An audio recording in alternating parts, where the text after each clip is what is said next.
येवला शहरामध्ये महाराष्ट्र शासन वस्त्रोद्योग विभागाने एकात्मिक व शाश्वत शास्त्रोद्योग धोरण अंतर्गत विणकरांना गणेश चतुर्थी निमित्त उत्सव भत्ता व 200 युनिट मोफत वीज योजना लागू केली आहे। या योजनेत फक्त केंद्र सरकारने दिलेले अलीकडील काळातील पहचान कार्ड ग्राह्य धरण्यात येत आहे।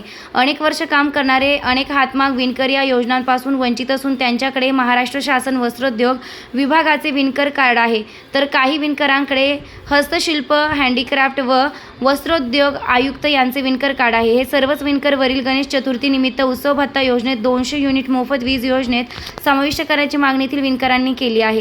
अगोदर या विणकरांना लाभ द्या, नंतर महासर्वेक्षण करा अशी मागणी करत विणकरांनी भाजपा विणकर प्रकोष्ठला निवेदन दिलं व आगामी 2 दिवसात वंचित राहिलेले सर्व विणकर विधायक मार्गाने लाक्षणिक उपोषण करणार आहेत।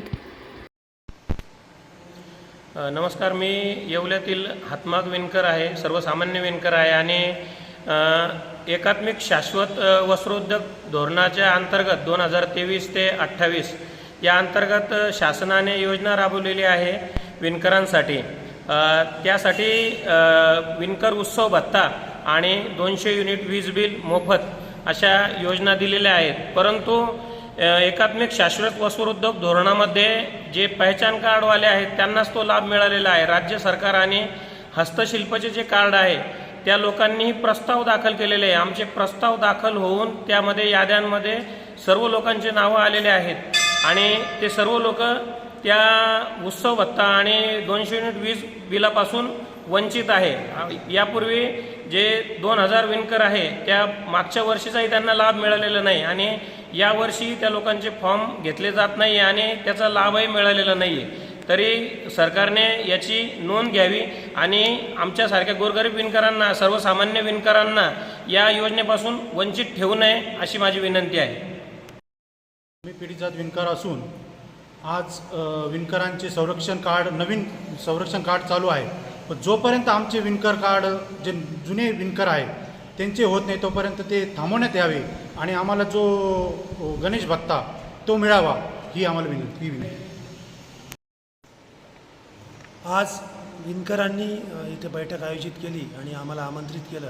खरं तर ह्या विणकरांची अपेक्षा आहे, यांच्याकडे राज्य सरकारचे विणकर कार्ड आहे, काही विणकरांकडे केंद्र सरकारचे डेव्हलपमेंट कमिशनरचे विणकर कार्ड आहे, तर काही विणकरांकडे हस्तशिल्पी विणकर कार्ड आहेत। असे सर्वच विणकर इथं आज उपस्थित आहेत। या सर्वांची अशी मागणी आहे की मागील डिसेंबर जानेवारीमध्ये या सर्वांनी शासनाकडे प्रस्ताव दाखल केलेले आहेत। राज्य शासनाकडे वीज बिल युनिटच्या माफी संदर्भातले प्रस्ताव असतील किंवा गणेश चतुर्थी उत्सव भत्त्या अंतर्गत जे मानधन मिळणार आहे त्या संदर्भातले प्रस्ताव असतील, या सर्व प्रस्तावांचा संदर्भामध्ये राज्य सरकारने त्या याद्या प्रसिद्ध केल्या होत्या। त्याच्यामध्ये सर्व विणकर पात्र असून देखील अद्यापपर्यंत यांना कुठल्याही या योजनेअंतर्गत कुठलाही लाभ मिळालेला नाही। त्यामुळेच आम्ही इथं सर्व एकत्र आलेलो आहोत। आम्ही तुमच्या माध्यमातून राज्य सरकारला विनंती करतो आहे की राज्य सरकारने 9 नोव्हेंबर व 10 नोव्हेंबर अशा या दोन्ही दिवशी जे GR काढलेले आहेत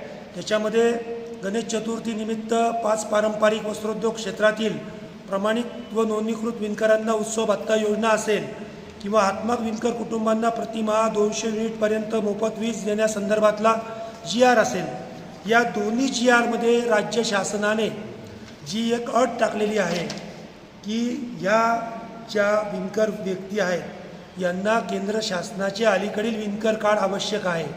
आम्ही राज्य सरकारला विनंती करतो की राज्य शासनाने यांना जी ओळखपत्र दिलेले आहेत त्या सर्व विणकरांना या योजनेत समाविष्ट करण्यात यावं, त्यांना अगोदर या योजनेचा लाभ देण्यात यावा आणि त्यानंतर जे तुमचं महासर्वेक्षण सुरू आहे ते सर्वेक्षण करावं अशी मी तुमच्या माध्यमातून विनंती करतो।